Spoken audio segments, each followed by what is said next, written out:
Joyful yoga channel பார்வையாளர்கள் நேயர்கள் அனைவருக்கும் மீண்டும் ஒரு முறை வணக்கம். இந்த சேனல்ல நம்ம நிறைய பயிற்சி சொல்லி கொடுத்துட்டு வரோம், எல்லாம் செஞ்சு பயன்பெற்று வராங்க. அந்த வரிசையில் அடுத்தது ஒரு அற்புதமான ஒரு பயிற்சி பார்க்கலாம். ரொம்ப ரொம்ப யூஸ்ஃபுல்லான ஒரு ப்ராக்டிஸ். அது என்ன அப்படின்னு பார்த்தீங்கன்னா, நரம்பு தளர்ச்சி. அந்த நரம்பு தளர்ச்சிலாம் இல்லாமல் அது மாதிரி நரம்பு சம்பந்தமான பல பிரச்சனைகள் எல்லாம் சால்வ் ஆகும். அது மாதிரி வாய் பேச்சில் நல்ல திக்கு வாய் இல்லாமல் நல்ல பேச்சில் நல்ல ஒரு நல்ல ஃப்ரீக்வெண்டா, அதாவது நல்லா பேசுகிற அளவுக்கு வரும். அந்த பிரேக் த்ரூ இல்லாமல் நல்ல பேச்சு வரும். அது மாதிரி உடல் எந்த விதத்திலும் உடல்ல எந்த விதமான நரம்பு சம்பந்தமான எந்த பாதிப்புகள் இருந்தாலும் அதை வந்து சரி பண்ணும். இரவுல நல்ல தூக்கம் இருக்கும். சரிங்களா? ஸோ அந்த நரம்பு தளர்வுகளால வரக்கூடிய அசௌகரியங்கள், உடல் சோர்வுகள் இதெல்லாம் இல்லாமல் நம்மள நல்லா ஒரு புத்துணர்ச்சியாக வைக்கும்.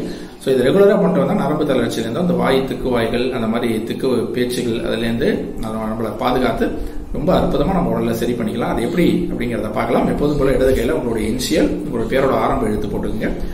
போட்டுட்டு எப்போதும் போல ஒரு 10 சாதாரண மூச்சு மெதுவாக விட்டுட்டு அப்புறம் பயிற்சி தொடங்குறதுக்கு முன்னாடி எப்போதும் போல உங்களோட முன்னோர்கள், உங்களுடைய தாத்தா பாட்டி, உங்களுடைய தாய் தந்தையர்கள், உங்களுடைய குலதெய்வம், உங்களுடைய குருமார்கள் எல்லாருக்கும் பிரார்த்தனை பண்ணிட்டு நம்ம தொடங்குறோம். ஸோ எப்படி பண்றது அப்படிங்கிறத பார்க்கலாம்.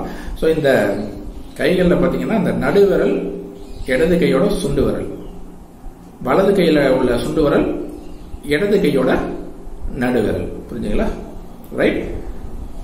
நடுவிரல் வலது கையில உள்ள நடுவிரல் இடது கையோட சுண்டு விரல், இடது கையோட நடுவிரல் வலது கையோட சுண்டு விரல். அப்படி டச் பண்ணி இப்படி வச்சு டச் பண்ணிட்டு அப்படியே கீழே எடுத்துட்டு வந்து நாபி வயிற்றுக்கிட்ட வச்சுக்கணும்.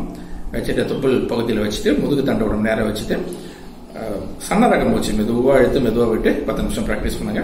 காலை 10 நிமிஷம், மாலை 10 நிமிஷம் தொடர்ந்து ப்ராக்டிஸ் பண்ணிட்டே வந்தீங்கன்னா, ஸோ இந்த நரம்பு சம்பந்தமான பிரச்சனைகள்லேருந்து உங்களை பாதுகாத்துக்கொள்ளலாம். ரொம்ப ரொம்ப ஒரு பவர்ஃபுல் டெக்னிக் அப்படின்னு சொல்லலாம். இதை நீங்க நேரம் கிடைக்கும் போதும் நீங்க இது மாதிரி உங்களோட உடல் சோர்வா ஃபீல் பண்ணாலோ, உடம்புல ரொம்ப ஒரு அசதியா இருந்தாலோ நீங்க இதை பிராக்டிஸ் பண்ணீங்கன்னா உடலுக்கு நல்ல புத்துணர்ச்சியும் நல்ல ஒரு அற்புதமான ஆரோக்கியமும் கிடைக்கும். ஸோ இதை தொடர்ச்சியாக பண்ணுங்க. உடலை ஆனந்தமாக ஆரோக்கியமாக வைத்துக் கொள்ளுங்கள். நன்றி, வணக்கம்.